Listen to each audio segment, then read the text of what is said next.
Hello and welcome to today's stream. This is an experiment, and today we try to dive into a Chessable course and just review it. And it's the first time, and it's interesting to see how this will go, of course. What we're doing is we are taking a look at Chessable, how it works, what it is, and then open up the course, Everything You Need to Know About Chess by I am Denny Rensch. And then we take a look what it is like and just follow through all the way. It's a free course and it's for beginners. And I think we are ready to start. And sometimes I have to take a look at the chat. I'm on one monitor here, so just checking. Okay, it's working and quite all right. Then we can start. All right, so need to take a look here, and we have Chessable. Chessable is an online website where you have different courses that you can buy, or some are also free. And it's like a book basically, but online, and way more comfortable than real books to me. And I own several courses by now, and I fear I'm more of a collector instead of a finisher. So have to do lots of work here. Okay, so today's course is the Denny Rensch course. It's free, so we go and check the free courses. Here it is, Everything You Need to Know About Chess. So I click on it. And first I have to check what you are seeing. Hold on. Yeah, that's quite all right. Okay. So, I think you have 5 slots free available, and 4 free courses. If you're a basic member, I'm a pro member and can, basically have any free course I'd like. There's no limits to any free slots for free courses. So I'd like to get it free. And yes, you now own this free course. To learn, make sure you study a little bit every day. So Chessable is also very motivational, and I can only recommend highly. Okay, start learning.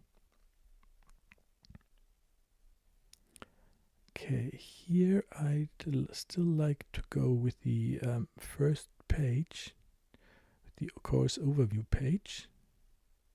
Course info, here it is. Okay. And basically they tell you what is the course named. It's Everything You Need to Know About Chess. It's a Move Trainer strategy course. Move Trainer is a special technique that basically is about presenting you variations that you have to solve. And if you're able to solve it like real quick, then you have like 3 goes, and if you solved it all correctly, it will present you this variation like at a very late stage.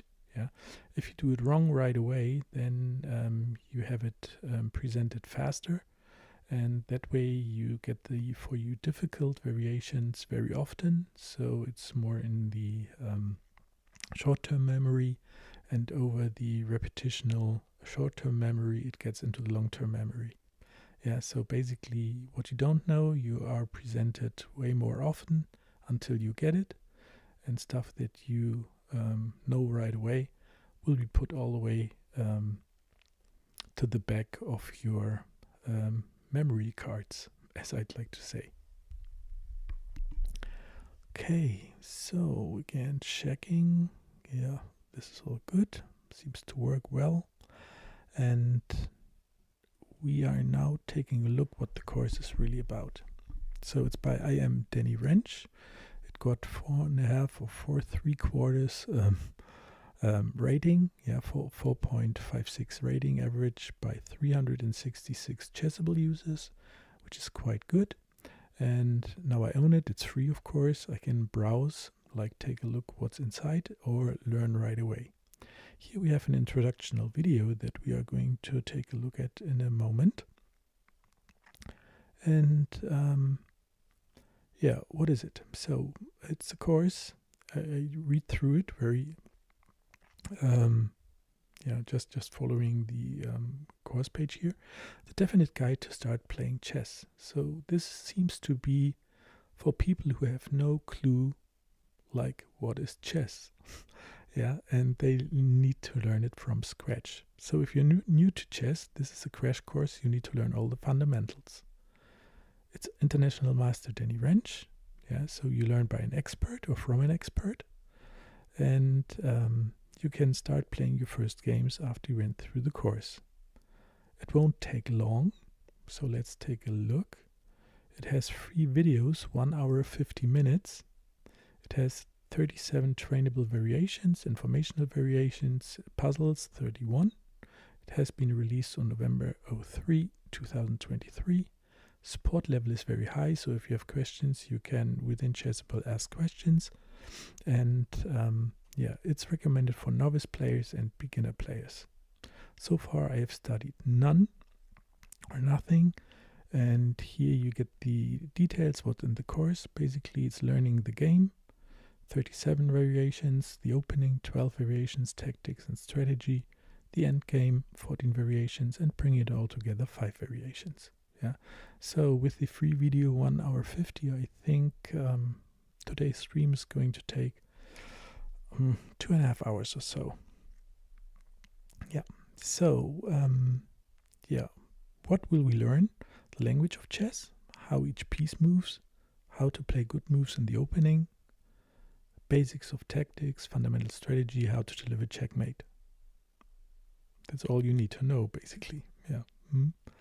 And Denny Rensch is chess.com's chief chess officer.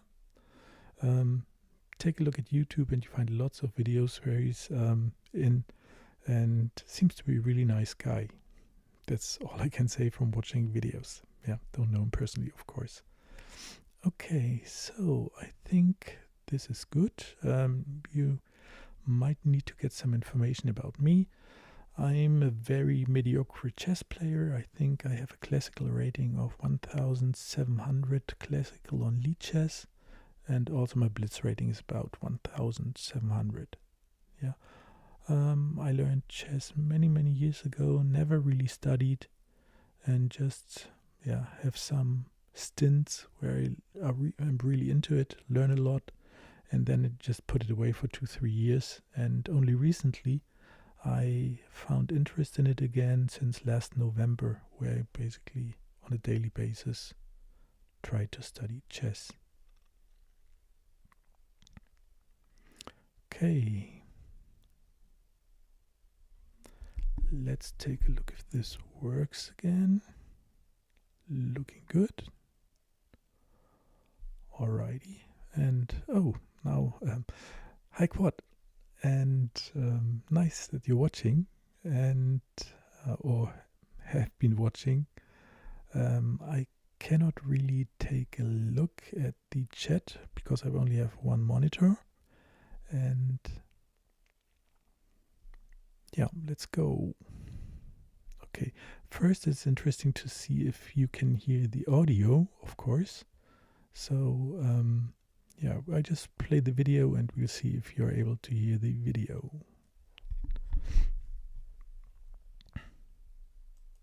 Welcome to the Everything You Need to Know About Chess course. This is a super special course near and dear to my heart. Funny story is that this course was actually one of the first major assignments that Eric, founder of Chess.com and CEO, asked me to do when I joined almost 15 years ago now. And the challenge was to take that moment that you have with your friend, with your family member, with anybody who says, hey, I care about chess, I want to it get seems into to the work. game, I see teach me on a few of the basics. YouTube is the video. Teach but me a on few of the tips Twitch, that the I can video use is to not beat shown. my friends, right? And so this Strange. I course was don't know why designed it's to on take Twitch all the not shown, knowledge you but on would video, need, on YouTube literally it is. from starting to talk about chess, the terminology, the language used within the And game, now it's also to gone how to move the on pieces, YouTube. the That's basics quite of all strange. the major Let's see if I stages of change. opening and middle game and end game, and then ending with a great example that gets that friend, gets that family member excited to go out and try it themselves. A great game that really emphasizes some of the beautiful things that might happen if you play a brilliant chess game yourself. And so that process was done many years ago, and that video series is actually on YouTube, and we didn't know how successful it would be, but it has had the fortune, or I guess the gratitude of being able to teach millions of people how to play the game. And with where things have gone with chess content and all the different things that we're now doing for the community, this was our refresh, our revamping, and our maybe upgraded version of that same process. This is the 1 hour chess lesson you could take to make sure that you have all the starting tips, strategies, and basic understanding to really be ready to not just play but win chess games, and maybe even have the courage to give your first chess tournament a try. And so if you're looking for a starter course, you can also skip the parts that maybe you already know how to move the pieces or the language, and jump in at a level that's appropriate to you. But I really could not recommend a better story, a better version of how to take your chess knowledge wherever you're at in your beginner's journey to the stage of wanting to play in a chess tournament and getting excited about playing and winning chess games. I can't think of a better way to do it than the way that we've kind of packaged and formatted this content for you. So I really hope you enjoy this series. Can't wait to see you diving in, and we will see you around on chess.com. Okay, thank you, Danny, for the introduction. And I think you have been able to see it and hear it, but only if I'm not in chat. So let's see. Okay, we see it now. We can hear the video. Okay, that's fine. So basically, if I go into chat, see what's happening, it's not here. So I, from now on, stay out of the chat, only when the video is not running. Okay, so let's get into the course. We click on Learn.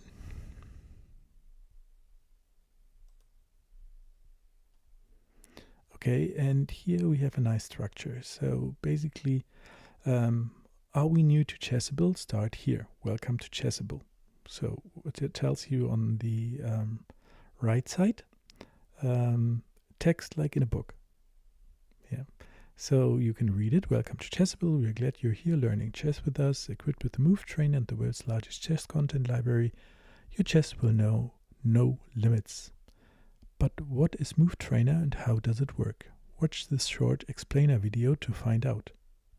I'm happy to take a look at the video.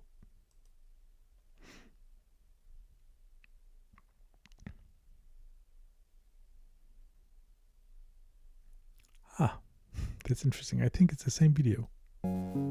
Oh, okay. Welcome to Chessable, the most powerful chess training platform on the planet. Whether you want to perfect your opening play, sharpen your tactics, deepen your strategic understanding, or polish up your endgame technique, you're in the right place. Chessable has many tools and settings to optimize your chess training, but you only need to know a few basics to get started. The first thing you need to know about is pattern recognition. Pattern recognition is a special ability of the human brain to find patterns and predict in a logical way what will happen next. Move Trainer is Chessable's powerful training algorithm. It helps you build key chess skills. Move Trainer helps you build up a collection of previously seen chess positions in your memory to help you make decisions faster and more accurately when you play. How does Move Trainer help you accomplish this? It will show you a chess position, and then it will show you the same position again after increasing periods of time, until you've either memorized the position and/or understand the logic of it. This technique is known as spaced repetition, and it's a learning technique that cognitive scientists have called one of the most effective ways to learn. If you make a mistake during your session, which you undoubtedly will because chess isn't easy, you'll be quizzed on that position again later until you get it right. It is perfectly normal to make mistakes. And in fact, making mistakes will help you improve over time. Once you're finished your training session, Move Trainer will take care of spacing out your next session at the optimal time, so that the gaps in your memory are exposed when you're quizzed again. You may have remembered something in the short term, but there's a chance you will have forgotten something in the long term. And that's what Move Trainer is designed to help prevent. A benefit of training on Chessable is that you can earn points for training moves. This rewards you for the time you're putting into your training. Is a fun and easy way to measure your progress over time. You can also earn special badges by hitting certain targets, such as having 100% accuracy during a session. And you can try and maintain a daily streak to stay consistent. And that's what Chessable is all about. We make chess training more fun, memorable, consistent, and time efficient. You'll learn about some of the basic settings you can use to customize your Chessable experience even further.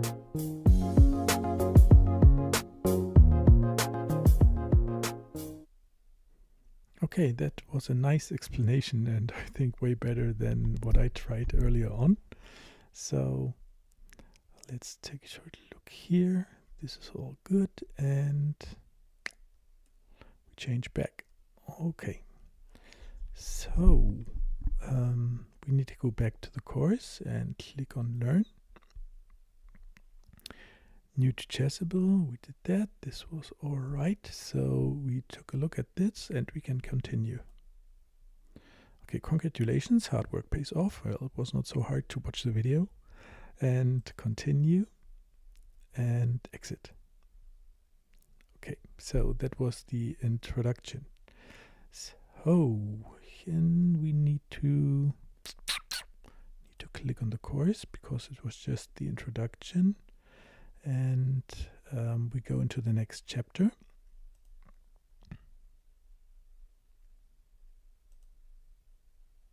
View is correct. Okay. So here we checked off Welcome to Chessable. Now we have the introduction. And what does it say? It says chess, a fun and beautiful game that everyone can enjoy. What we'll be able to learn, basically, it's the stuff from the first page, or from the introductional page to the course, where we started today's stream with. So I don't need to read that all again and click on continue. Okay, that's fine. And now it's going to learning the game.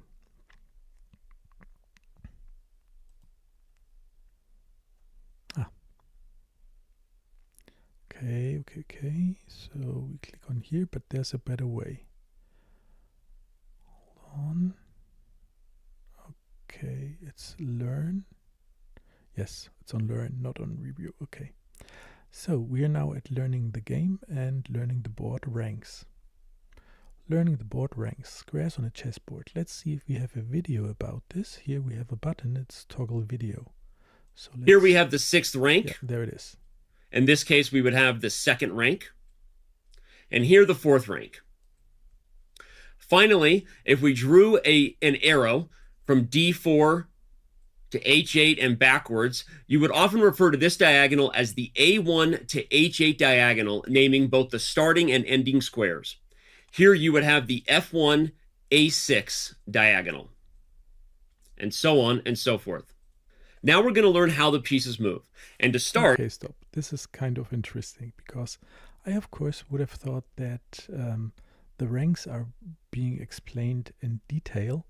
Yeah, and this is really quick. And he jumped right away to files, diagonals, and then how the pieces move. So we are going to take a look at this in a little bit more detail. So let's see, learning the board ranks. Squares on a chessboard can be divided and understood according to ranks, side to side, which means side to side. Yeah.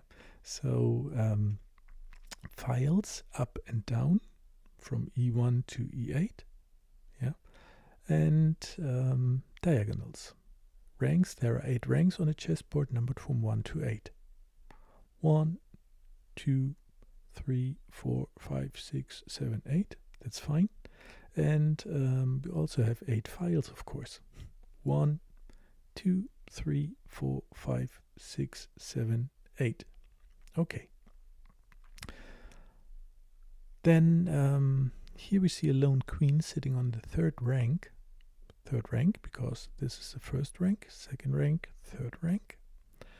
Okay, and we will learn about Her Highness when we talk about the pieces. For now, to get a better feel for the board, let's try moving her all the way across the 3rd rank to the other side. Quiz white to play. Well, I read what we need to do, so I'm going to do it on the third rank, move it all the way to the other side. Okay, and that's it. The queen shuffles all the way to the side along the third rank. Completed, well done.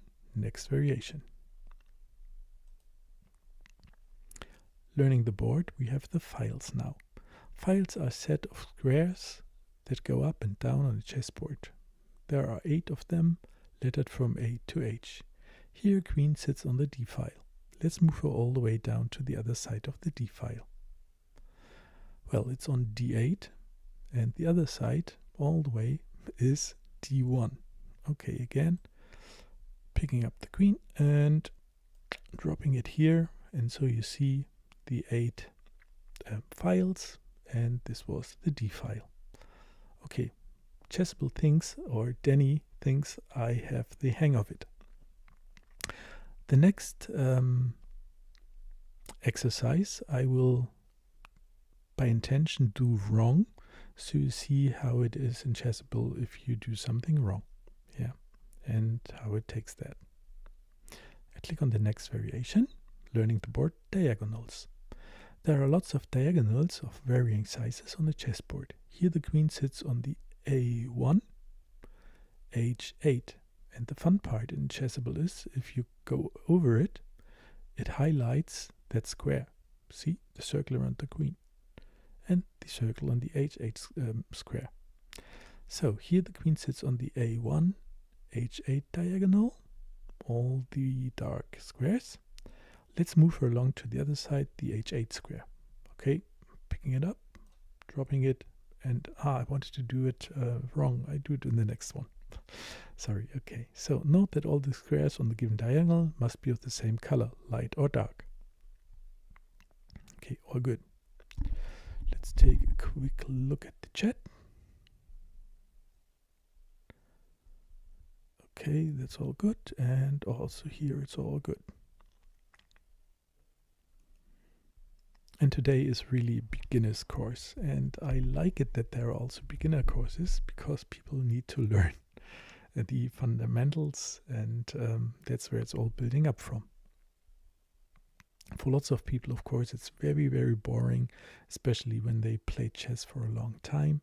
But I'm quite interested if I will find something in this course where I say, well, this is new to me, or it's good that I do a repetition. So far, I'm all good. Okay, we have the next variation. What is it? There are 64 squares on a chessboard, each with their own unique letter number coordinate. Let's practice moving a piece to a given square. Let's start by moving the queen to the D5 square. Okay, this is a queen on the G5 square. I need to find the D5 square. Okay, pick it up, and I wanted to do it wrong by intention. So I put it on the E5 instead on the D5. And it tells me it was wrong. Yeah, and it puts it automatically on the correct one. Now I have move queen D5. Nice job. Notice the D5 square sits on the D file and the 5th rank.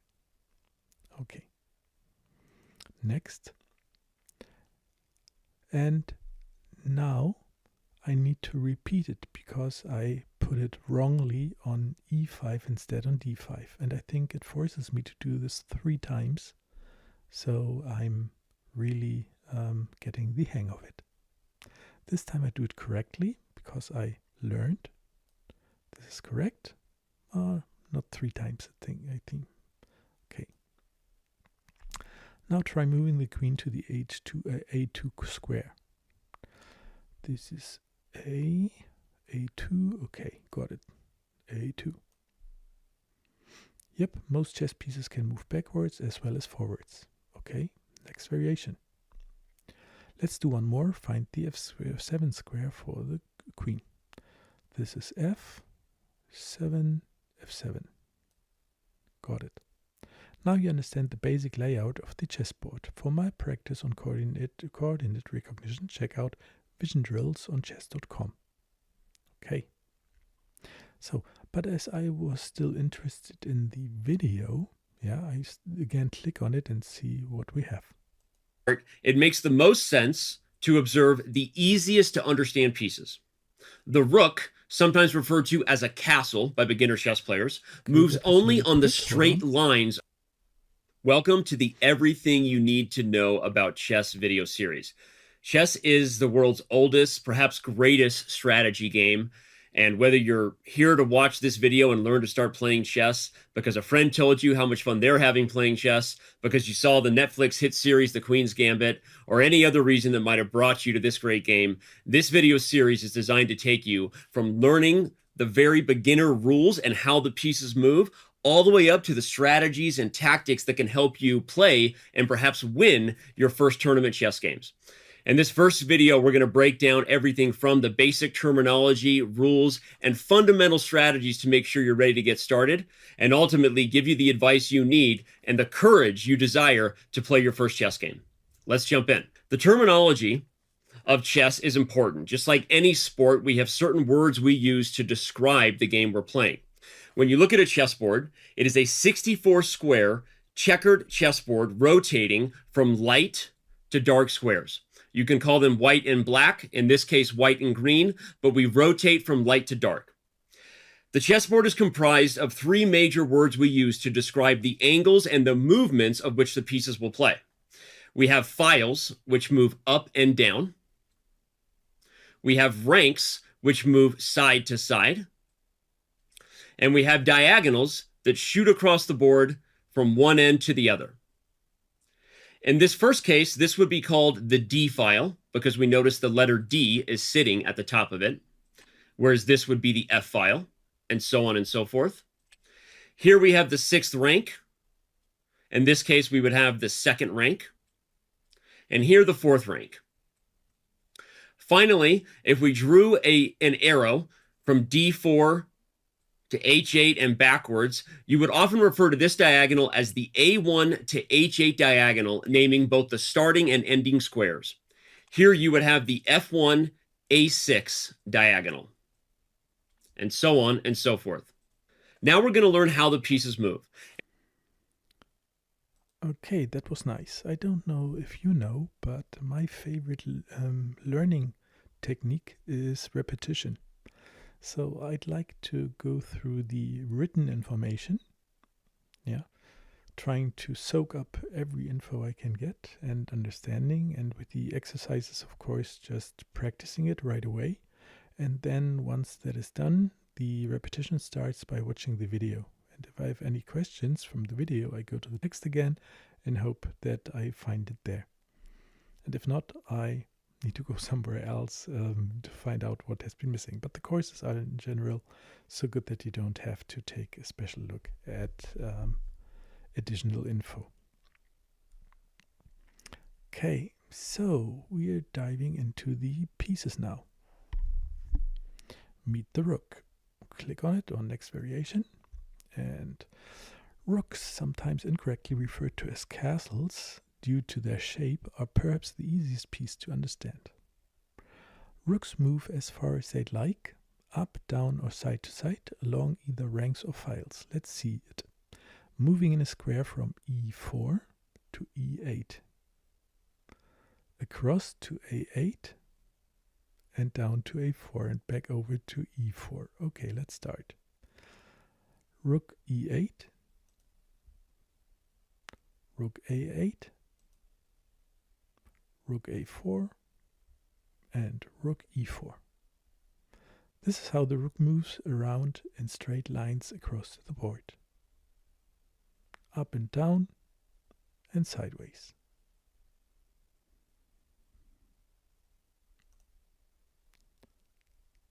Okay, so sometimes you just have to click and then click next variation. So this has been completed. Next variation. Let's practice moving the rook up to the C7 square. Okay, C7 is here. Done. It's completed. The rook is a very powerful piece, second only to the queen. Together they make up the major pieces. Next variation. Now we have the bishop. Meet the bishop. It It moves only diagonally across one color complex, light or dark. Here we have a light squared bishop. Let's see it moving it along the light squared diagonals. Bishop a4, bishop e8, e8 is here. See, it's only light squares. And we have bishop to f7, which is here. Again, light squared. That's why it's called the light squared bishop. He can only stay on light squares. Not possible for him to go to dark squares. Now to bishop d5. d5 is here. 1, 2. Done. All right. That's the way the bishop moves. And here they say, notice the bishop must stay on the same color complex, in this case light squares, for the entire game. Okay, on to the next task. Let's practice moving the dark squared bishop along one of its favorite diagonals to the e5 square. 1, 2, 3. Done. Next one, we have the queen. Can I click here? Yes. And see, it combines the moves of the bishop and the rook. The queen is the most powerful piece on the board. She has the combined power to move like a bishop and rook. And I'm so happy now, because I didn't read it, but I just remembered it from what I was learning, or had learned many, many, many years ago. She has the combined power to move like a bishop and rook, and as far as she likes. Let's see her in action roaming around the board. Queen d4. We are on g4 now. g4, g4. And d4 is here, so the queen is the most powerful piece because of the great number of squares she can control, especially from the middle of the board. Moving like a bishop. Moving like a rook. Up and down, sideways. Okay. Now we have the practice for the queen. And I'm supposed to put it on the a2 square. But first read, every chess piece can move backwards except for pawns, which we will cover soon. Let's move the queen diagonally like a bishop back to the a2 square. a2. Okay, remember the queen can go in any direction she likes. Including up and down. 1 queen g1 and side to side 1 queen d8. Okay, like a rook. Okay, good. Then we go to the next variation and we meet the knight. The knight is probably my most hated piece because I so often have trouble with the knight or with my opponent's knight's moves. Okay, what is it? The knight is a little different. It does not move in a straight line like the rest of the pieces. Instead, it moves in an L shape. 2 squares in one direction, followed by 1 square in another adjacent direction. The knight is the only piece you might say can jump over other pieces without capturing or disturbing them. Let's see the knight gallop around a little. Okay, here we have it on e5. And it jumps to knight or to c6. It was 1 step and 2 steps to the side. Another thing would have been 2 steps and 1 step to the side, always in an L shape. It doesn't matter what direction the L was lying around, well, whatever. Okay, so now knight b4 from the c6 file, again an L shape, but it was turned upside down. And now to d3, also an L shape, but this time it was in another direction. Okay, notice the knight can essentially jump over other pieces of either color without capturing or disturbing it. We go back. Here it moves this way, jumps over the pawn, and goes 1 down. Okay, now knight to e5. Where is e5? Here it is, dark square. Jump. Knights are considered the most tricky piece because of its unique moving pattern. And see, it can go to 1, 2, 3, 4, 5, 6, 7, 8 squares. And it can only go to a different colored square. There's no chance that a knight on a black square goes on another black square. Not possible. Okay. That was the knight. And now practice. This piece takes the most practice getting used to. Let's move the knight up to c6 in its signature L shape. So I am on d4. I need to go to c6. Where is c6? Here it is. So I could either go 1 to the left and 2 up, which is a perfect L, or I take the upside down L, which is 1, 2 up and 1 to the side. Okay, and that's good. And from this square, the knight can jump to 8 different squares, all dark. Let's see them. Okay, I think jumping around this way is not so efficient. I like this way better, which shows them all in one. Good. Then we meet the king. It's called the Majesty. The king moves 1 square in any direction he wishes, up or down, side to side, or diagonally. While it controls every square around it, its limited mobility makes it substantially less powerful than his royal counterpart, the queen. Let's see how he moves. He is on e4 now, e4, okay, and he can move to e5, e5. From there to d6, king to d5, king c4, king d4. So it can only move 1 square into any direction. And that's it. Okay. For now, I'm going to check the chat again. Okay, and I have one very interesting thing to say, and I think that Jurica is in the chat observing this, and he's busy with something else, but jumping in from time to time in the chat. And I'm so happy that my first idea was that Jurica and I do these Chessable course reviews together, so you get the point of view of a master and of a beginner or more advanced chess player.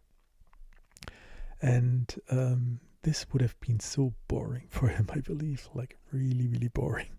I mean, for me, it's kind of interesting because I try to find something that I don't know. Yeah, but, and I think I have a chance that there's something that I don't know.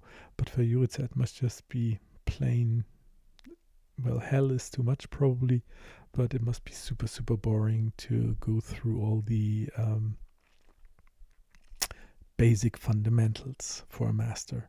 Yeah, so let's continue with the course and the practice for the king. Let's see the king step 1 square to the side to the e3 square. Okay, he can move any square adjacent to the place where he stands. So e3 is this one here. I can move it, and I got it right. The king can move 1 square in any direction, like so. King e2, king f2, and f4. Why to f4? Because he was standing on e3. Yeah, and these are all moves he can go to, or squares he can go to from the e3 square. So if he's on king f2, and then you see king f4, this can never happen in one move, because the king can only go 1 square in each direction. Yeah, so king e3, king f4 is perfectly fine. King f2, directly to king f4, like this. It's a no-no, doesn't work. It's not allowed. Alright, so we have the final piece, and the final piece is the pawn. Pawns move up the board in a straight line, 1 square at a time. They are the only piece that may not move backwards. pawns do have some special rules. A pawn is the only piece that captures differently than it moves, diagonally. Another unique rule is that a pawn on its starting square on the 2nd and 7th rank may choose to move up 2 squares instead of just 1. Oh, this sounds all difficult. Let's take a look at the different ways a pawn moves. Here we have 1 E. Okay, here we have E. We have the white pawn, and E takes D5. It takes diagonally. Since there's a pawn diagonally to ours, we may capture like this. Check, it's gone. Now, 2d6. Where is d6? Here it is. Let's see. Yep. If it doesn't take, it can only go directly straight line, not moving diagonal. Since the d pawn is not on its starting square, it is restricted to moving just 1 square forward at a time. 3a4. a2. Okay. Since the a pawn was sitting on its starting square, starting squares are all these for white, and here for black. Okay, so if they're on a starting square, they can choose, will I go just 1 square or will I go 2 squares? But only from the starting point. Okay, since the a pawn was sitting on its starting square, it can move up 2 squares instead of 1. Note the h pawns are blocking each other, so neither may move. There's nothing diagonal to take. They are blocking each other. They cannot move.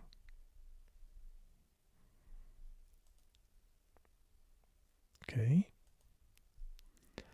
The pawn is not on its starting square.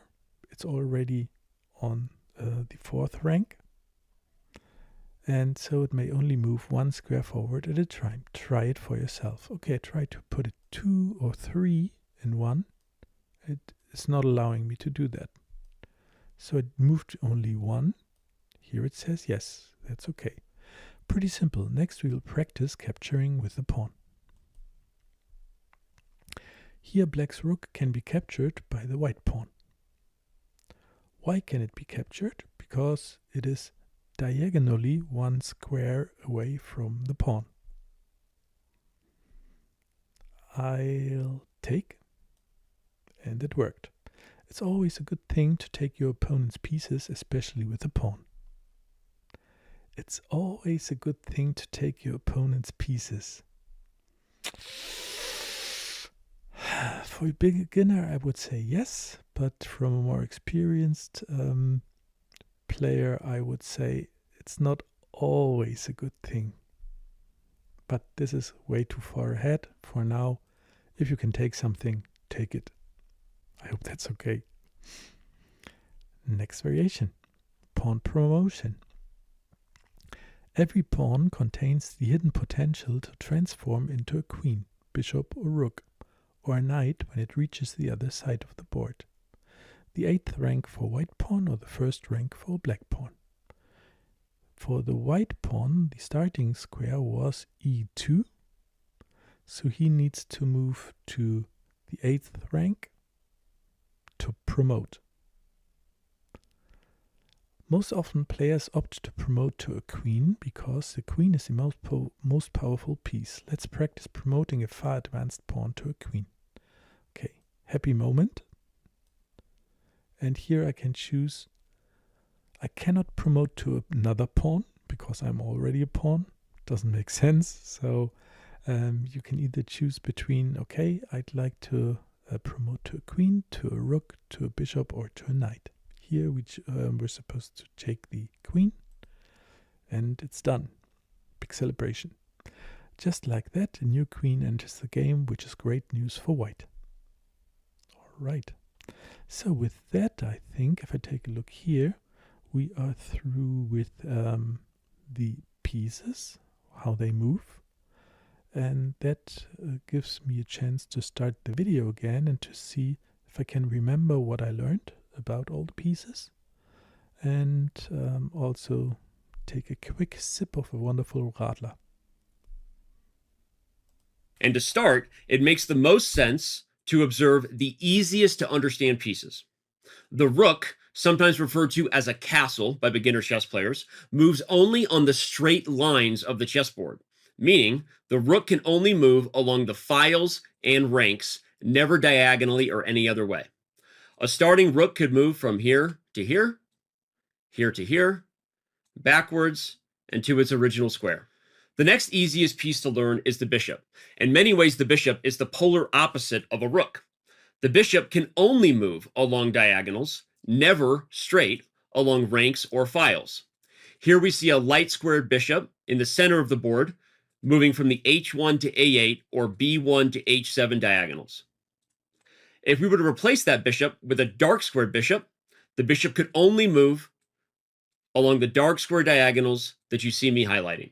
The next easiest piece to learn is the most dominant and most powerful piece, the queen. The queen has the movements of both rook and bishop combined. From this central square, the queen has the ability to move in what might be described as every possible direction your heart could desire.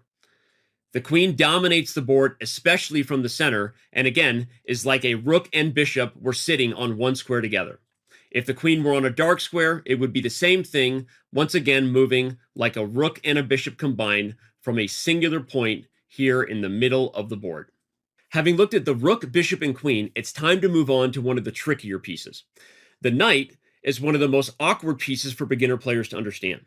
It doesn't follow a normal straight line path of movement, either file, rank, or diagonal, and it often can be observed as having jumped over pieces. To start, we look at the knight in the middle of the chessboard and note that how I'm drawing its movement might in some ways look like a capital L, a boot shape, or anything you want to imagine that doesn't move in an awkward straight line. The knight moves 1, 2, and over. Again, if the knight were to move another way, 1, 2, and over. However, one of the most important things to understand is that if there were a piece, either an enemy or perhaps even one of your own team pieces in the way, the knight does not capture or affect these pieces in any manner on its way to its final square. Here the knight could move to this square, just like this, but moving the knight there would not capture this pawn in any manner. You simply moved around that piece to your final square. If the knight were to go backward to this square, or to the square next to the bishop, here, once again, despite the knight looking like it travels past the bishop, it does nothing to affect this bishop's position, similar to the fact that it didn't affect the pawn's position in any way on its path to one of these two squares. Knights can move both forward, backward, side to side, in any direction as long as they follow this manner of 2 squares over and then 1 square to the side. Now we're going to learn how the king moves.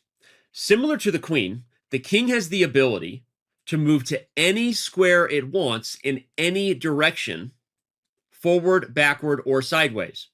However, unlike the queen, the king is limited to only moving 1 square at a time. The king is actually the only other piece besides the queen that controls every square directly surrounding it. However, with limited mobility, the king is not considered the most powerful piece and certainly not nearly as powerful as the royal counterpart in the queen. The king, however, is the most valuable piece and ultimately decides the game when we learn about check, checkmate, or in some cases, stalemate. But we're going to learn about that later on in the video. The last piece we're going to learn may be the smallest, but in many ways, it's the trickiest, the pawn. Pawns can only move forward and only 1 square at a time. However, pawns are actually the only piece that captures differently than it moves. In this case, the pawn in the center of the board can capture the black pawn only because it sits diagonally in front of it. However, if there were a black pawn directly in front of it, neither the white or black pawn would be capable of moving. These pawns are directly stuck in front of each other. Not only does the pawn move differently than it captures, it has another set of special circumstances. While I said the pawn only moves forward and only moves one square at a time, that rule is true except on the very first move. When we learn about setting up a chessboard, we will see that all pawns start for white along the second rank, and all pawns for black along the seventh rank. When pawns are on their first move, they have the option, not the obligation, to move 2 squares forward rather than just 1 square here. Most of the time in the beginning of the game, you will want to move pawns twice, especially if they're in the center of the board. But again, we'll learn more about strategies later on in this video and in other videos in the series. Just when you thought pawns were tricky enough and that they move differently than they capture, there are special rules depending on the turn of which they can move, I have more for you. A pawn is the only piece that has the ability to change its fate. After reaching the other side of the board and choosing to promote, a pawn can choose to become a queen, which is what most players decide to do, given that the queen is the strongest and most powerful piece. There are some cases where you might choose to become a rook. You can promote to a knight, or a bishop as well. In fact, the only piece that you cannot promote to is a king and or stay a pawn yourself. A pawn must choose to become one of the 4 pieces I listed in queen, rook, knight, or bishop. A white pawn promotes when it reaches the 8th rank, and a black pawn promotes when it reaches the 1st rank.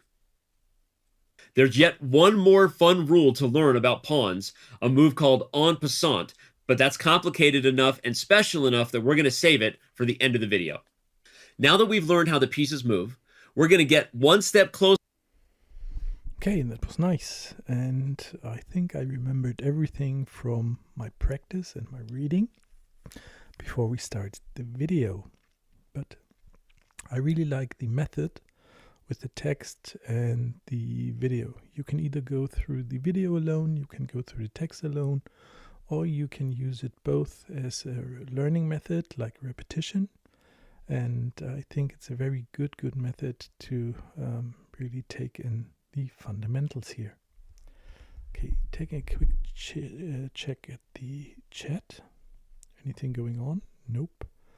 And yeah, it's really basic stuff, and I believe not too many people here will be interested, but we see, of course. And I think it's good to just present this material in any way. Okay. So we continue.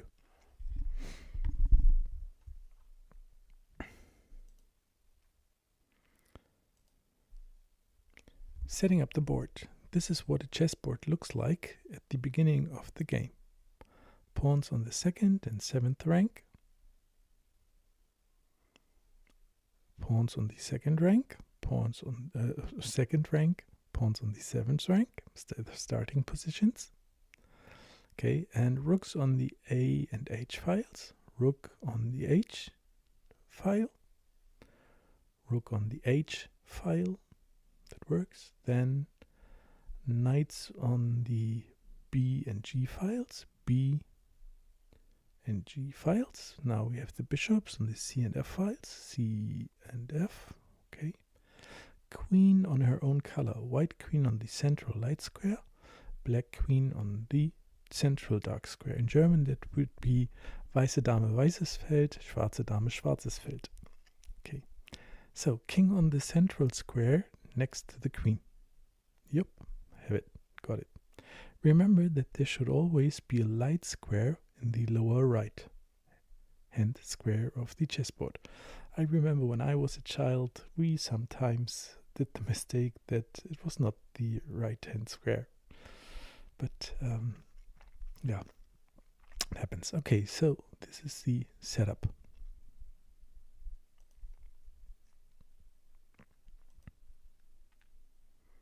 And what I also like about Chessable is that they tell you exactly where you are. We have 57% of Chapter 1 learning the game. Each piece has a numeric value that chess players have assigned them throughout the years based on their potential strength on an open board. Because of the different ways pieces move, different pieces control different numbers of squares in an open board, which determines their value. Here is a widely agreed value distribution. A pawn is 1 point, a knight is 3 points, bishop is 3 points, rook is 5 points, and queen is 9 points. The king has no numeric value given. To lose the king is to lose the game. And basically, if you, lost 3 pawns, you lost 3 points. But if you, in return, take a knight, then it's 3 to 3, which is basically equal. But this probably comes somewhere next. Okay, in chess, check is when one king is under attack by an enemy piece. In this position, the white rook can give check to the black king. Let's practice. The right rook can give check to the black king. Let's practice. Okay. So, how can I attack the black king? If I would move to d1, it's not check because the white king is in between the white rook and the black king. So, as we learned that the rook can only move from side to side or up and down, the only way to put the black king into check is to put it on the g6 square, and there it attacks the black king. Let's see if that worked. Let's practice. I have to click on next before that. Oh, I don't even have to move myself. Check. Now the black king is obliged to move out of the check, since if white were given one more move, the king would be captured. Next. Now it's my turn. Okay, so I have to repeat that to get it into my muscle memory or brain memory. Okay, done. Check. Now the black king is obliged. Already read it. It's all good. And next variation.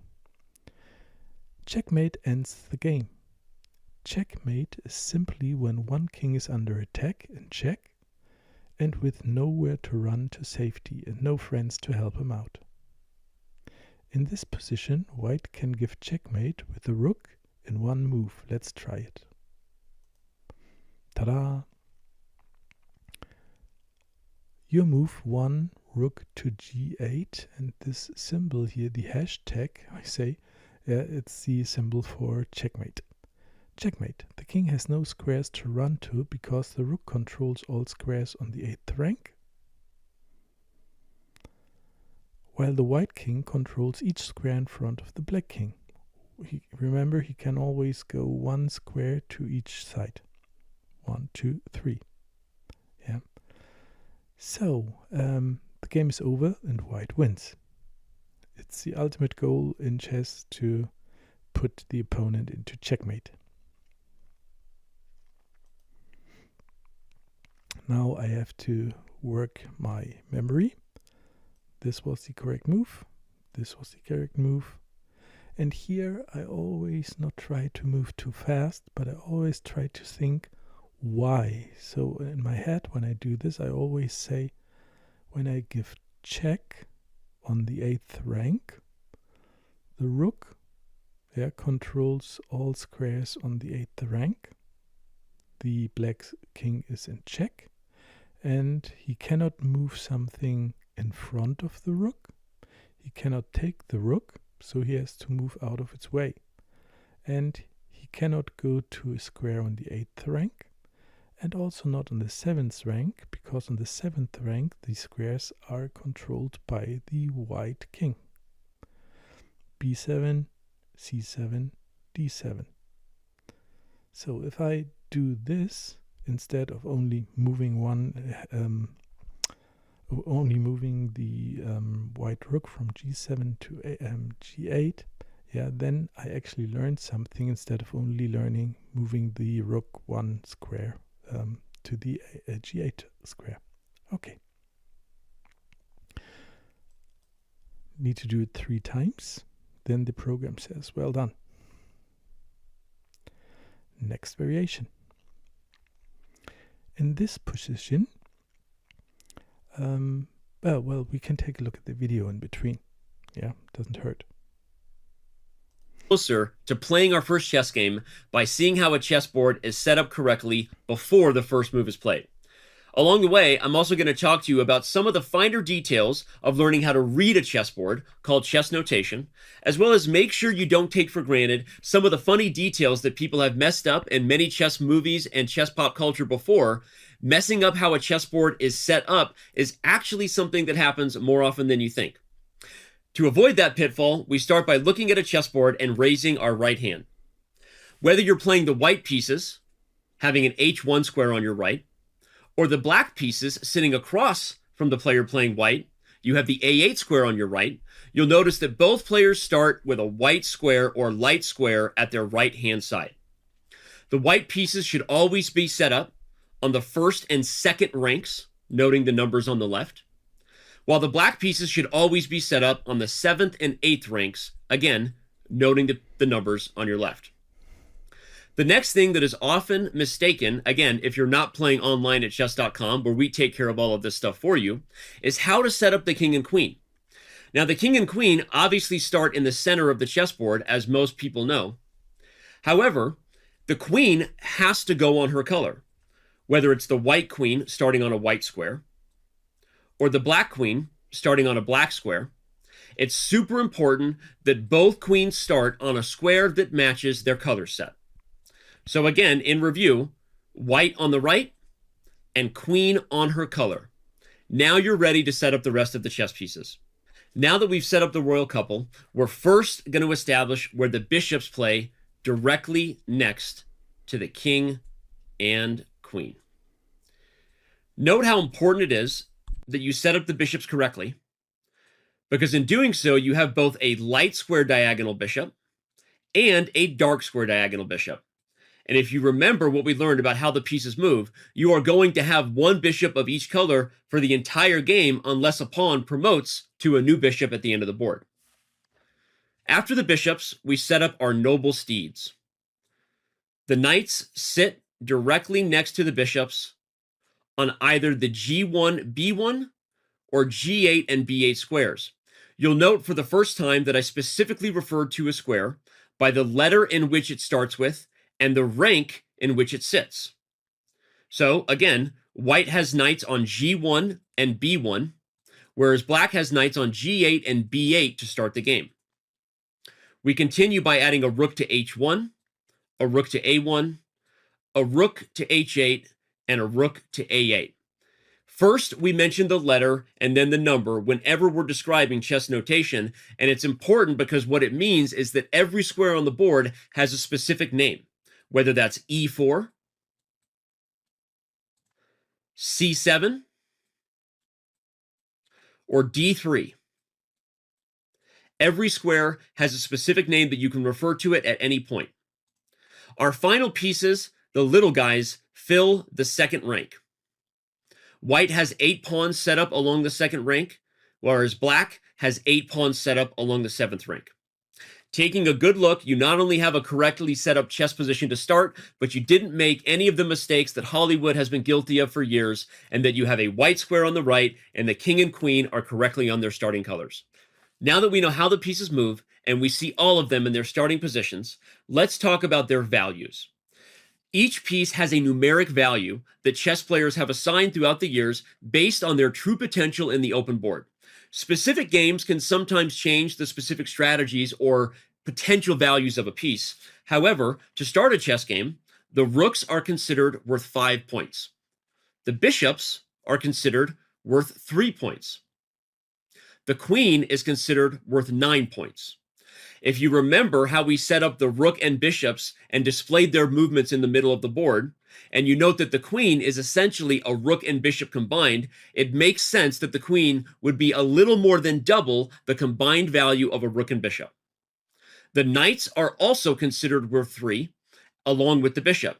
In this case, the value of the knight and bishop is one of the debates as old as time in chess, specifically because they move so different from each other. The pawns are each worth 1 point each, although remember their potential for reaching the other side of the board and becoming worth much more. And finally, the king is assigned no numeric value. You could say the king is worth the entire chessboard or your entire army. Because the king cannot actually be traded for another piece, we don't assign the king a numeric value. Throughout a chess game, you will often be facing decisions: should I trade my knight for their knight, perhaps my bishop for their rook? But the king is not a piece that you have the option to trade, and as we learn about check, checkmate, and stalemate, the ultimate goals of a chess game, you'll understand why. Now that we've learned how the pieces move and we've seen a chessboard set up correctly, we're going to back up quickly to make sure we understand the value of each of our respective chessmen. To start, we mentioned that the pawns are only worth 1 point each.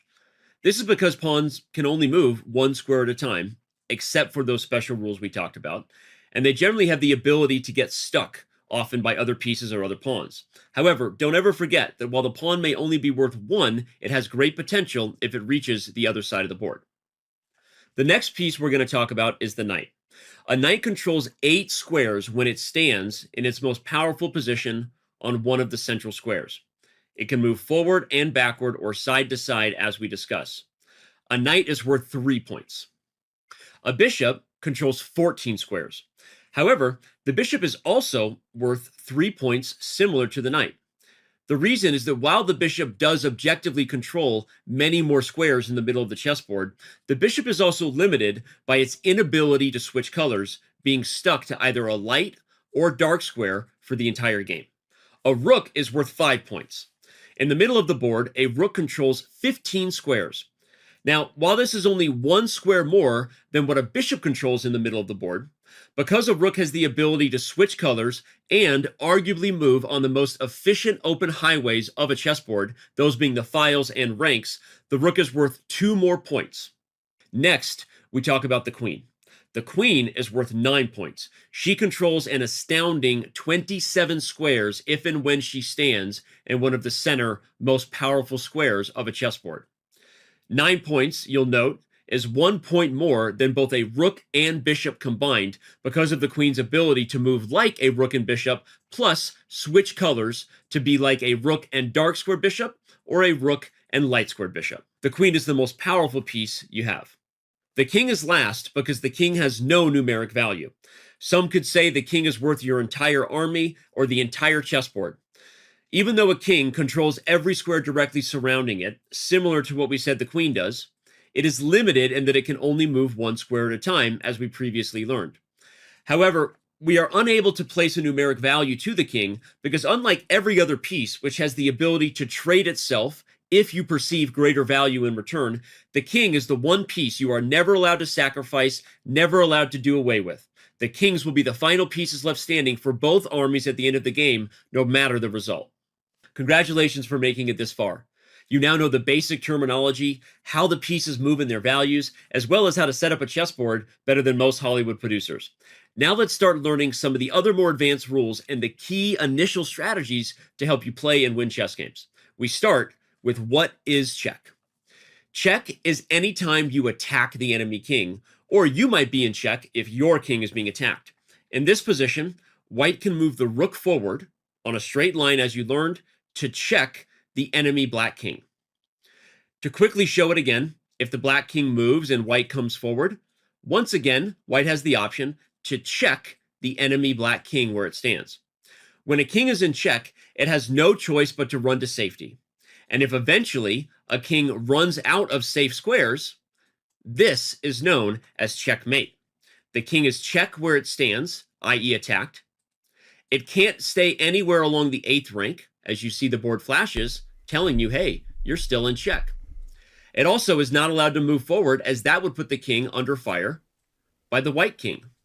This position represents a very, very basic checkmate, where the rook traps the king on the edge of the board and the king has no ability to run to safety and no friends to help him out.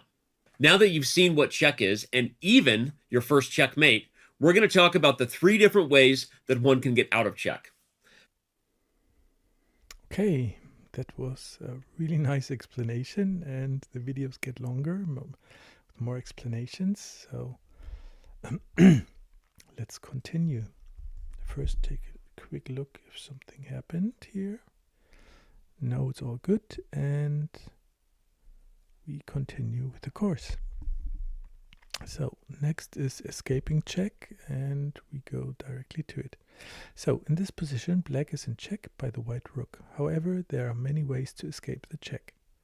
Generally, there are 3 ways to escape check. Capture the checking piece. Where do we have it here? Okay, here we have the white rook giving check to the black king. And I can capture the checking piece by taking the white rook with the bishop on c4. c4 takes a6. Okay, blocking the check with a friendly piece. Blocking would mean I would go with the knight from c8 to a7. So the white rook cannot attack the king directly here. And moving the king away from the check, there's only one square. a7 it's not the right one because it's still in check. b7 is also not correct because it's would be in check from the king, which is not possible basically, but that's fine. And so the only square left is b8. b8 is not attacked from a white piece on the board. In this position, black has all 3 of these options. Usually it is best to capture the checking piece if possible. 1, we did that. Here the bishop can capture the checking rook. Badam. Okay. So the other options to escape the check were knight a7, and it not only blocks the check from the white rook, but it also gives check to the white king. So he has to move away or take away the attacker or put something in between. And when a knight gives check, there's no way to put something in between. Okay. So, and king b8, we talked about it, simply moving the king away from the check. All good. Black to play. Well, I tried with this move. Okay. In this position, black is in check by the white rook. Capture, capture, capture. With the rook eliminated, the danger is gone and the game continues. So this is something in Chessable, which is quite interesting. It was an okay move that I did, yeah, but it saw a better move. And that's why it sometimes takes a correct move as a wrong move. Yeah, but there's also the option to give it as an alternative move. I think that's the correct wording here. And then it's not taken as a wrong move, but as an alternative move. And without getting an error, you are free to give it another try. And this would have been, of course, bishop takes a6, because that's the best move in this situation here. Okay, black to play. Take. And here again, I can only take without thinking, or I can talk to myself again. If I talk to myself, I would say, well, what's happening on the board? We have a white rook. The white rook is checking my king. There are 3 options. One is take with the bishop, or take in general. The other one is putting a friendly piece into the checking piece way, which would be knight to b7, or simply moving the king out of the check, in this case to b8. If I do it like this, I really learn. If I just move, I also learn, but maybe not so deeply. Okay. So quiz 2 out of 3, so I do it again. Now I have it 3 times done, and the program says, well, you've gotten it. Okay, next variation. Oh my goodness, many pieces. What's happening? Black's move 3 knight f7, f6, sorry. Black's move 3 knight f6 here is a big mistake. We are at the scholar's mate. It's a famous mate which every new player likes to learn, and especially children like to play, because it's always a big satisfaction if you can put someone into the scholar's mate. White is ready to deliver the game-winning checkmate already on move 4. Well, before I explain everything, I think we just go to Danny's video. He will explain it way better, and it's maybe nicer to watch. From our previous position, we've kept the white king and rook, but we've given black some more help. Here we have a bishop and knight joining the black monarch on the board. In this position, black has 3 ways to get out of check. Can you see all of them? The first one is for the bishop on c4 to capture the checking piece on a6. Often, if you can capture a piece that's checking your king, it's the best way to get out of check. The second move black can play is knight to a7. This actually blocks the white rook from checking the black king, and in fact, puts the white king in check along with it. The last option is to move the king to safety, king to b8. This puts the king on a safe square away from the rook's evil gaze on the a file. In review, the 3 ways to get out of check are to capture, block, or move to safety. You've learned what check is, you've even seen checkmate, and you've learned the 3 ways you can get out of check. But before we move on from this super important topic, I want to show 2 of the most basic checkmates that can happen in the beginning of a chess game. These are 2 checkmates that every player should know. The first one is called the scholar's mate. White often starts with the move e4, as this is a great move to move the pawn forward and attack the center. Black follows suit, and I'm going to quickly show one of the most aggressive things white can do by bringing the queen out to attack a couple of pawns. We're going to learn in later videos that this may not be the best idea, but to illustrate checkmate, after black defends the central pawn, white can bring the bishop out to c4, and if a mistake like knight f6 is made, white can checkmate the black king in just 4 moves. That's right, the queen slides behind the attacking knight and checkmates the black king where he stands. Let's check for our 3 ways to get out of check just to make sure that Danny hasn't gone crazy and that this is checkmate. Can the king capture the checking piece? The answer is no, because the queen is protected. Can the king move to safety? The answer is no, because the queen has her gaze there as well.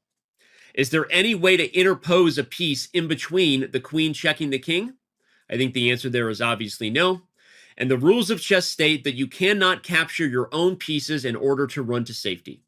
Once again, we see checkmate in just 4 moves, and you have learned your first opening trap called the scholar's mate. The next checkmate to learn is the fastest way to lose a chess game. Did you know that only white can lose in just 2 moves? It starts if white makes this horrible move, pawn to f3. This is not a good move for many reasons we're going to learn in later videos of this Everything You Need to Know About Chess series. But let's say black doesn't play a bad move and instead they attack the center. If white plays one more terrible pawn push, white has actually created the biggest possible weakness for their king in the beginning of the game. The dark square diagonal has no protection, and if black sees the move queen to h4 check, this is checkmate. Checking once again, can we capture the queen? Pawns don't capture sideways or forward. Can we move the pawns backward? Pawns don't go backward. No other piece can legally interpose because these pieces don't move that way. And once again, the king is unable to move to safety. This is checkmate in just 2 moves, and it is often called the fool's mate because only a fool would play these 2 moves for white to start a chess game. Now that we've learned what check is, checkmate, and seen some of the most basic, most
most important examples of how you can win and lose a chess game quickly.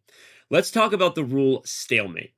Now, stalemate is one of the most confusing rules about chess because it's very close to checkmate, but it is not checkmate at all, and in fact is often a big failure for one of the two players.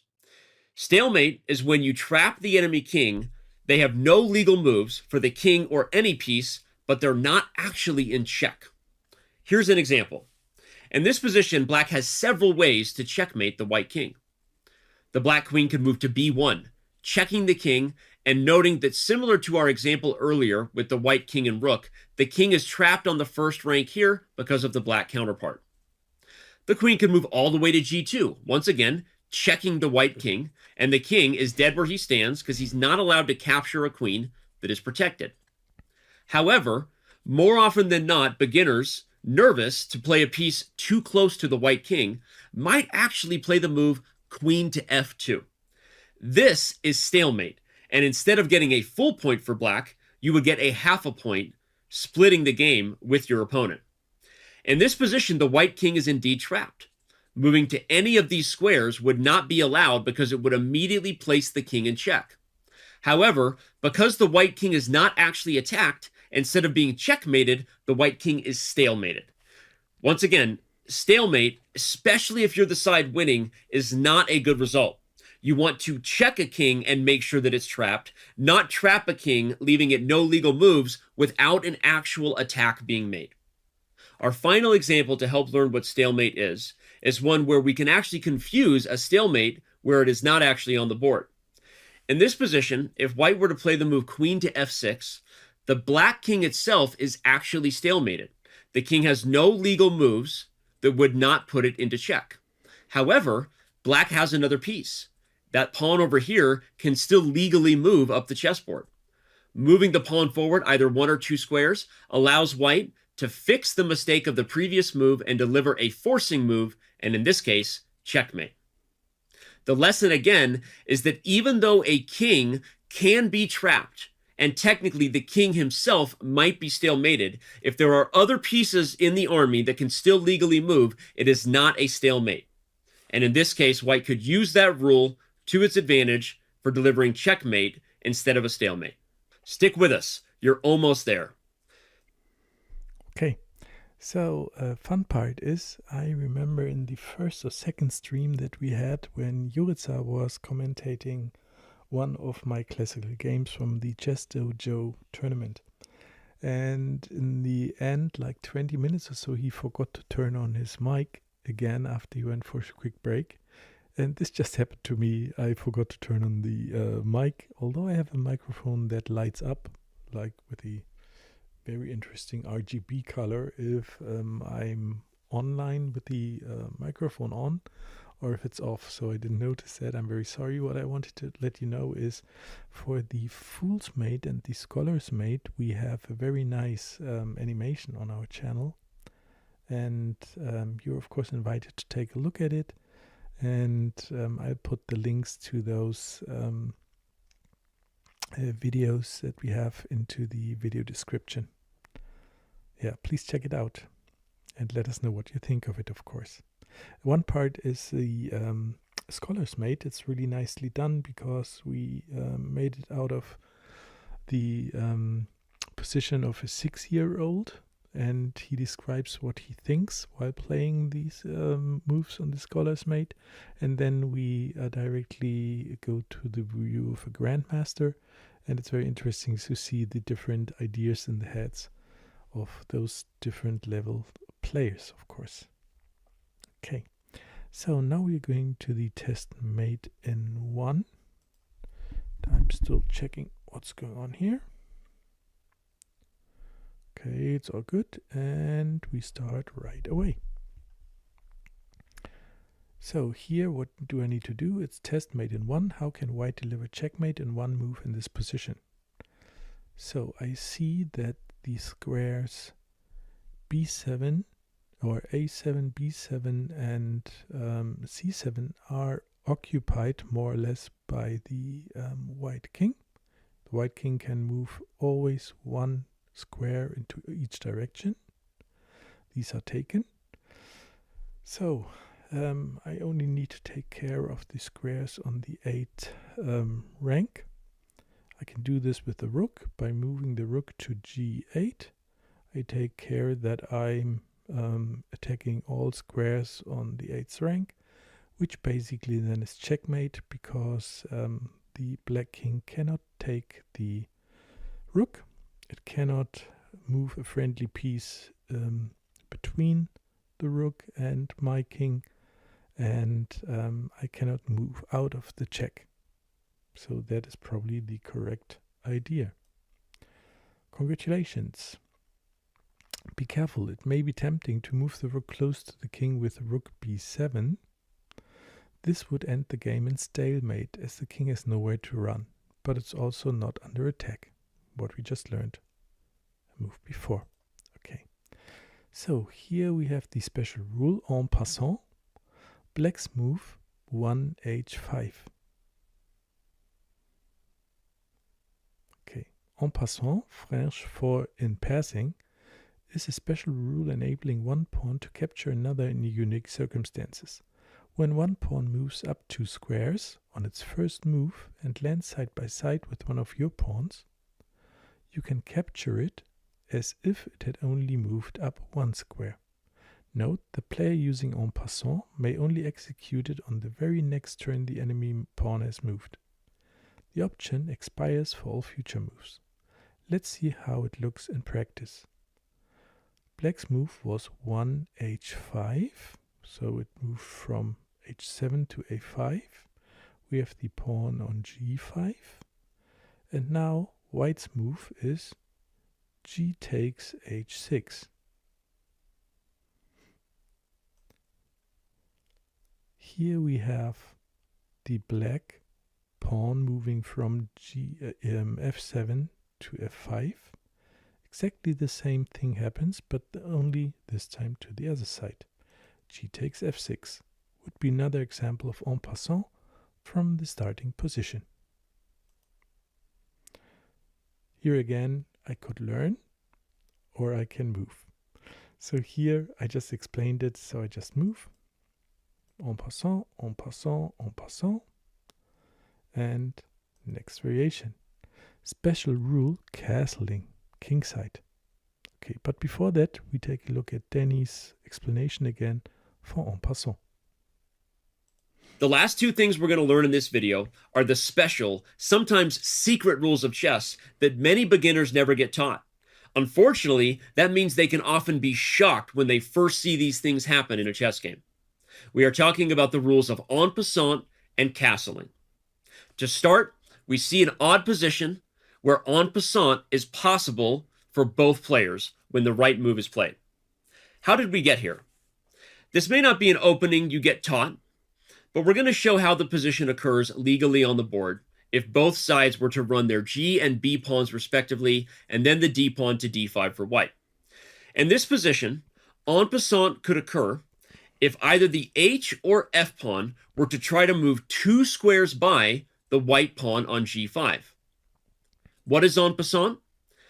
This pawn moves past the g pawn in passing, i.e. French for in passing is en passant, and white has the ability, the option, not the obligation, to capture that pawn as if it has moved only 1 square. The amount of times people freak out the first time they see this might not shock you. Again, if black were to move the f pawn, white would have the ability to capture that f5 pawn as if it had moved only 1 square. These 2 captures are only possible because the black pawns tried to move directly past the white pawn on g5, hence the term in passing, en passant. If these pawns had moved only 1 square and then tried to move past, because the pawns at one point had the option to capture each other and they chose not to, en passant no longer exists. The fastest way to see that is that after the move d5, if black were to play pawn to e5, en passant here is not a move that the chess.com server will allow because it is illegal. However, if this pawn were to move 2 squares past the d pawn here, white could indeed capture this pawn en passant.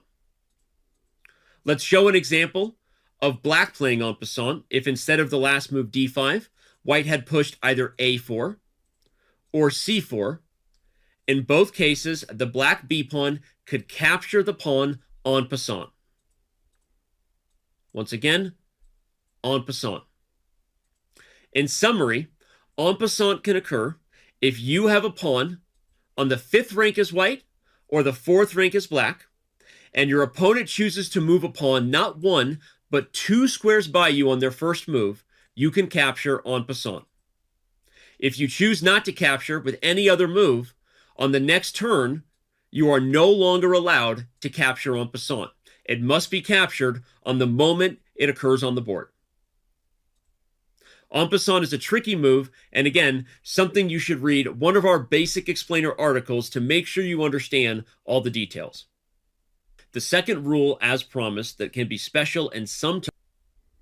Okay, thank you, Danny. This was a nice explanation with more examples, and I think you got the hang of it. Really, really nice.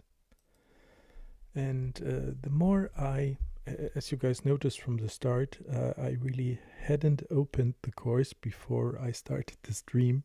So this is all new to me, not the stuff he's teaching, but the way they're presenting it. And basically I'm really in awe of how well Danny is presenting the material. Yeah, it's very, very nice how he does it. Okay, and with that we are going into the next part of this chapter, and that was castling on the Kingside. Okay, this is a special rule, castling. Another special rule we need to learn is castling. Castling is an excellent way to make your king safer. To castle, the king moves 2 squares to the side and the rook swings across the king, landing next to it on the other side. This can only be done when all squares between the rook and the king are unoccupied, and if neither the king nor rook have moved yet during the game. Therefore, castling may only occur once per game for each color. Okay, castling can take place on the king side, as in white's case here, or the queen side of the board. Also note, you may not castle the king out of check or through check. Let's castle the white king. By the way, when we started this course, I said, okay, the video length presented in this course is 1 hour 50, and with a little text on the side. The stream for the whole course, will take like 2.5 hours. We are now almost close to, let me check again. We are now at 1:41, and we are only in the first chapter of the course. So this is kind of really interesting how much information Chessable is giving away for free here. It's like a really good course, and it's all for free. And just big thumbs up and bowing into your direction, Chessable, for giving this all away for free. Okay, so let's go into the exercises. Great, white had castled kingside. Okay, just like this. First you move the king to g1, and only after that you touch the rook. It's always king first and then the rook. White to play. Again, I'm not allowed to castle if I'm in check. If one of the squares in between would put me into check, or if I have to, or if one of the pieces already had moved before, then I'm not allowed to castle. Okay, so now go. Yup, worked, and it worked. Congratulations, you completed your daily goal, 1 hour. Great job, keep it up. That's what I put in Chessable overall. So whenever I do whatever course, it tracks my time, and once I completed my daily hour, I'm greeted by a congratulations part. And this is so great about Chessable too, because it has this gamification aspect to it. It's really nice. Okay, so next variation. Now we have the queenside castling. It's pretty much the same, just to the queen side. You can also castle the king to safety on the queen side of the board, though it's a little less common. Once again, the king moves over 2 and the rook swings across. Let's see. Badam. Very good. The castled king is normally safe behind the cover of pawns and will thank you for it. Well, remember the starting position. The starting position puts all the pawns on the second rank, or the 7th rank for black. Here again, memory. First you move the king and then the rook. Very good. The castle king is normally safe behind the cover of pawns and will thank you for it. Next variation. Okay. So, when it's illegal to castle, I just said that. You cannot castle through or into check. As a result, white cannot immediately castle in either direction. Why? Because here we have the g1 square. It's in check, basically, from the black bishop. And the other side, here we have the rook on d8, which occupies or would occupy the d1 square. So the white king has to move through check, and that is not allowed. Okay. And remember, it's illegal to castle if either your king or the castling rook has already moved during the game.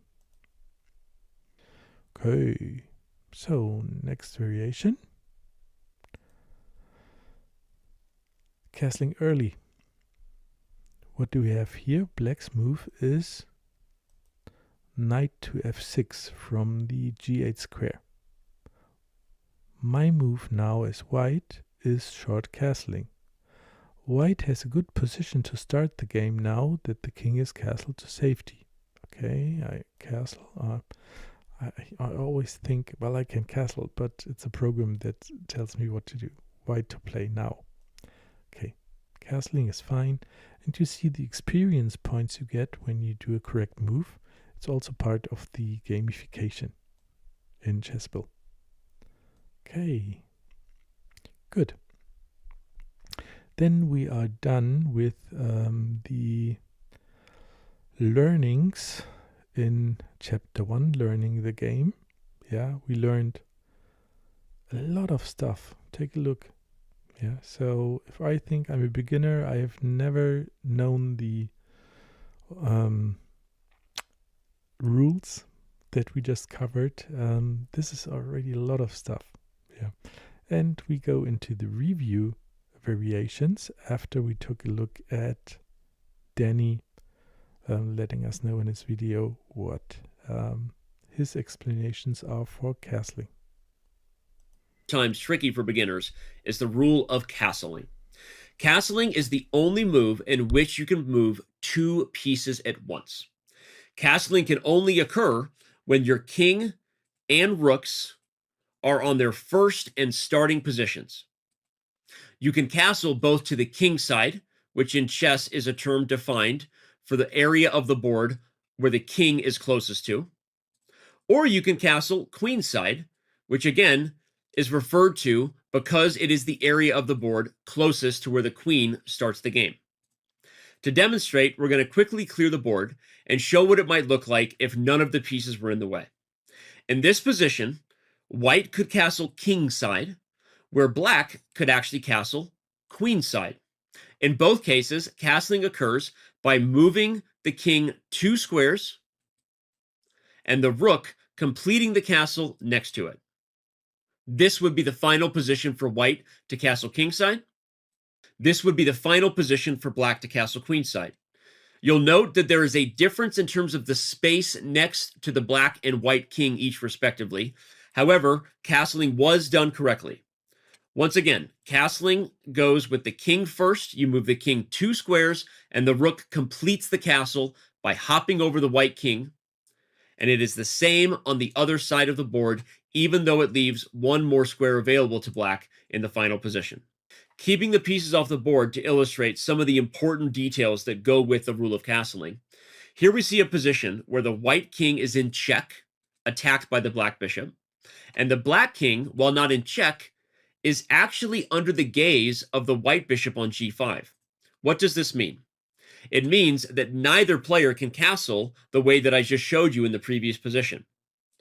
Yes, you can only castle if your king and rook are on their starting position.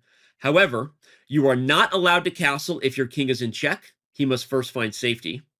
And you are not allowed to castle if your king were to pass through a square that would be legally defined as check because an enemy piece has their attacking gaze on said square. In summary, the rules of castling. Both king and rook must be on their starting positions and have never moved from those positions. You cannot be in check, and you cannot pass through check in order to complete the castled position. As long as all three of those criteria are in place, you can castle and move 2 pieces on 1 turn. To bring our video to a close, we're going to show a real-life example of what it's like to get castled. Both sides quickly bring their pieces into the middle of the board. White gets castled as early as the 4th move, putting the king on e1 to g1 and the white rook following suit to the f1 square. Black then has the option of doing the same just a couple moves later by moving the king from e8 to g8, and we see the black rook hopping from h8 to f8, completing the castled position. This opening is often called the 4 knights, a variation of the Gioco piano. There are many chess openings with many names, and we're going to continue to learn about those in our next video of the Everything You Need to Know About Chess series. But until then, you should be congratulating yourself.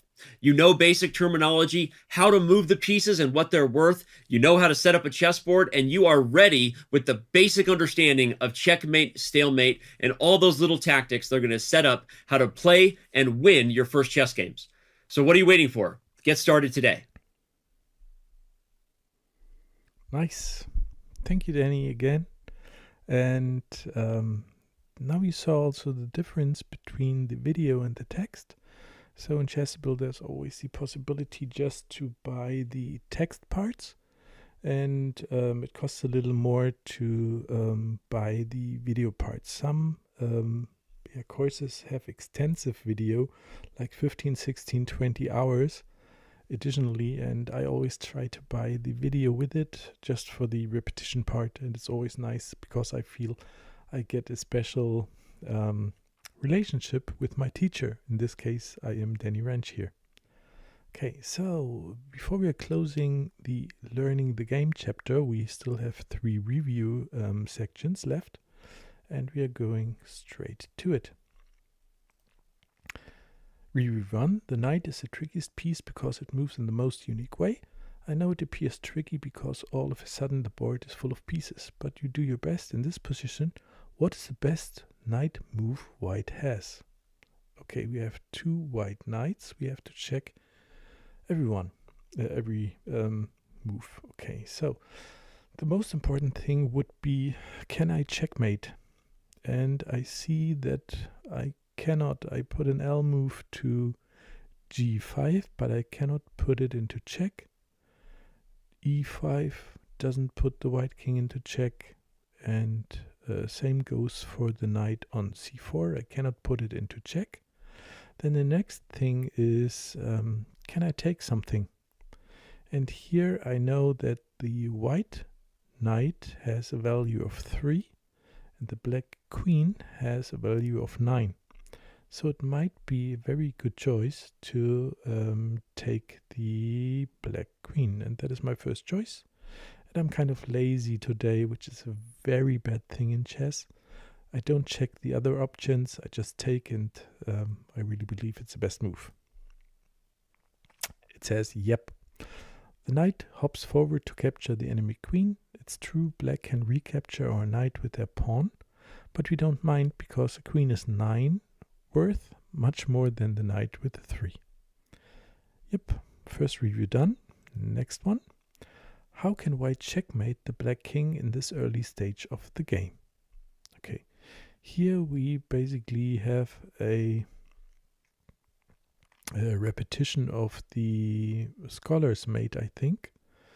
And yeah, it is queen to checkmate on f7 because of all the rules that we just had. So it's check. How can we prevent check? We can take the attacker. We cannot do this because the bishop is helping our queen here. Then we can move out of the check. We cannot do this. And the last thing is to put a piece into the way. And as it's an adjacent square, no way to put something in between. So it's checkmate on f7. Let's see if all was correct. Yes, it was. Scholar's mate. The king has nowhere to run away. Blocking the check is impossible and the queen cannot be captured because the bishop is defending her. This is an example of support mate, which we will learn about in the tactics chapter. All right. Next and final one, review 3, is the king is safest away from the center behind a shelter of pawns. Do you remember the special rule of castling? Yes, I do. White to play, so I need to check. Did I move the king or the rook before? I don't know because the notation is not given, but I assume as this is a course for beginners, they haven't moved before. So that is good. I don't move through a check from an opponent's piece. I'm not in check myself, so I can just simple castle. And congratulations, it was correct. Nice work. You've cancelled Kingside, your king is safe, and you're ready to rumble. Hard work pays off. You finished learning the chapter. Super, super nice. That took us only 2 hours. And we learned quite a lot. Basically all the rules you need to play chess. Continue. Okay, I'd like to go back to the course. Click on it. And I see now we have new to Chessable. We got it. Introduction, we got it. And learning the game with 37 variations is also done. We took a look at 100% of the video given for the chapters. So we're all good. We still have open the opening, tactics and strategy, the end game, and bringing it all together. And I think this is best to do this in another stream because it's quite late here now. And what I don't like to miss is take a look at this blue bar on top. You're our next due here for spaced repetition in 2 hours and 29 minutes, unless you learn something else. So what does it mean? We had variations given and we had to move pieces. We got it all correct, but maybe I forget it because it was only short-term memory. So Chessable will present me those variations again to check if I am still able to do the correct moves. Yeah, and again, spaced repetition means if I know something straight away, it will be given to me again at a very late stage because I know it already. If I don't know something, then it will keep on to present the material to me very fast and very early, so that my short-term memory will finally be put into a long-term memory state. Yeah, so there's, I think, scientific research that if you find something really boring, it needs 7 times to be in the short-term memory before it gets into long-term memory. If something is really, really important to you, you only have to listen to it once or see it once, and it's immediately in the long-term memory. Yeah, and for me, my best learning technique is always repetition, and so I'm very thankful for the spaced repetition here. Okay. So with this, I'd like to close the stream for today, or end the stream for today. And yeah, please subscribe to the channel if you're interested to learn more. And you will be notified when we will continue with this course on Chessable. And yeah, just to sum it up, presented in a really nice way, material was top-notch, and I can only recommend the course to everyone. I'm not paid, I'm not a relative of somebody working for Chessable, and I don't benefit in any way. It's just my honest opinion from what you just saw when we went through the course. And of course, you are allowed to build your own opinion. Nice. With this, yeah, I wish you a very good night. And of course, see you later. Bye bye.